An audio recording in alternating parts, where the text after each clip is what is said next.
Horn চাষি প্রতিদিন সকালবেলায় চায়ের খুঁত আর বউয়ের দোষ বার করেই সকাল শুরু করে। বিমলা কানে কম শোনার সমস্যার জন্য হরেনের কিছু কথা শোনে, কিছু শোনে না, কিছু আবার উল্টো শোনে, যার ফলে হরেন সব সময় কথা শোনায় বিমলাকে। একদিন সকালে, শুনছো? ওঠো, তোমার চা এনেছি। কই গো, ওঠো। উঠছি। কানা সকালে উঠে কাঁচা ঘুম নষ্ট করবে বলে কি খেতে কাজের লোক রেখেছি? দাও। আরে বাবা, আমিও সেই কখন থেকে ডাকছি। উঠে পড়ো গো। এখন কানা মজুরগুলো ধান নষ্ট করছে, সে চিন্তা করলে হবে? যাও গিয়ে দেখো কি অবস্থা সেখানের। আমার কথা তো আর কোনোদিন শুনলে না, বাড়ি ছেড়ে চলে গেলে বুঝবে। উফ, পোড়া কপাল আমার। ধান বললে কান শোনে আর কান বললে পান। উফ, ছি। এটা চা না গরম জল? মানুষে খায় এসব? আজও ভালো লাগলো না, কিন্তু আমি সব তো ঠিক মতোই দিয়েছি। বুঝি না বাপু। দাও, আবার বানিয়ে আনছি। প্রতিদিন এত রকম করে ভগবানকে দিলে এক আধবার সেও ভালো বলতো। তোমার মুখ থেকে এ জীবনে আর ভালো শুনবো না। লাগবে না।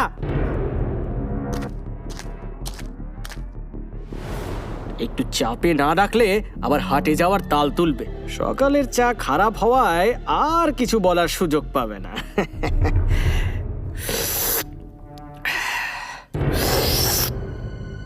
হরেনের বুদ্ধির নাগাল পাওয়া এত সহজ নয়। চায়ে বুদ্ধি, চিনিতে বল, দুধ না খেলে রক্ত জল।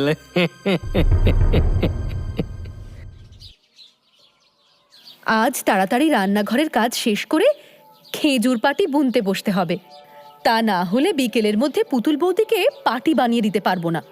সামনের চড়কের মেলা থেকে ওনার জন্য আমার নিজের রোজগারে পাঞ্জাবি পায়জামা কিনে দেব। এখন সবজিগুলো কেটে ফেলি চট করে। বিকেলের সময় মতো পুতুল বৌদিকে খেজুর পাতার পাটি বুনে দিতে হবে। সেই জন্যে বিমলা তাড়াতাড়ি ঘরের বাকি কাজগুলো শেষ করতে ব্যস্ত হয়ে পড়ল। শাকসবজি, বঁটি আর ঝুড়ি নিয়ে বসতেই হরেন ভেতর থেকে ডাক পাড়ে, কিন্তু বিমলা তা শুনতেই পায় না। এত বেলা হয়ে গেল, তবুও তেনার আজ কোনো ডাকাডাকি নেই কেন? পেটে কি মা লক্ষ্মী ভর করেছে নাকি যে আজ আর খিদেই পাচ্ছে না? বলছি, সকালে জল খাবার কি সূর্য মাথার উপর এলে খাবে? তাড়াতাড়ি এসো, আজ শ্বাস ফেলার জো নেই আমার।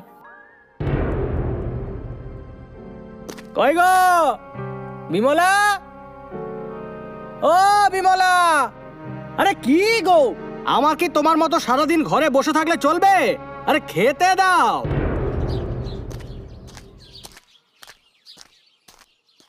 ও মা, আমি তো তোমার জন্যই বসে আছি গো। বসো, এক্ষুনি বেড়ে দিচ্ছি।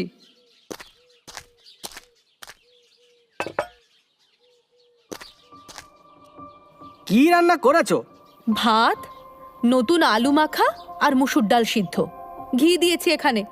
লবণ কাঁচা লঙ্কা দিয়ে মেখে খাও, ভালো লাগবে। বানিয়েছো তো আলু সেদ্ধ আর ভাত, তারও আবার খাওয়ার নিয়ম তোমার থেকে শুনতে হবে? শোনো, আজ বিচুলিগুলো কেটে রেখো, আর 3 বস্তা হাটের চাল ঢুকবে। ঠিক জায়গা দেখে রাখতে বলো। আর না থাক। ধান না এনে চাল নিয়ে এলে তো হাটে বেচে দেওয়া যেত। বিচুলি খেতে দিয়েছি সকালে। আজ পুতুল বৌদি পাটি নিতে আসবে, চালের কথা বলা যাবে না। উফ, ঘাড় থেকে নামলে তো বেঁচে যেতাম। হে ঈশ্বর!